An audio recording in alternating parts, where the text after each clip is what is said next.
Hier die provincie kan wen. Al die probleme wat ons het hier gaan klaar gaan.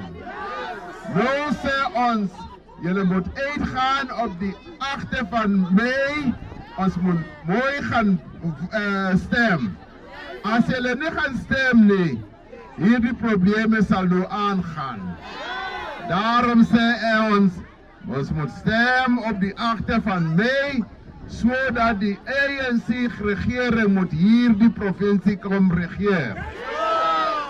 Ek hoop ons hoor baie mooi, want baie mense hier, where we have been throughout the morning, hulle wees dat hulle hou van die ANC. En hulle vertel ons dat hulle gaan vir die ANC gaan stem. Now we are saying, all of us, let's go out in our thousands. Let us go and vote for the party that is going to put things right. Ons kinders gaan nou skool toe.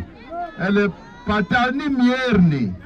En ons sê vir al die ouers, make sure that your children stay in school. As I'm going around here, ndifumana ukuthi abantwana abaninzi abayigqibi no grade 12. Sethi yenzani show as parents that the children stay in school, because now school is free. Our children can now go to school and not pay any school fees if they go to public schools.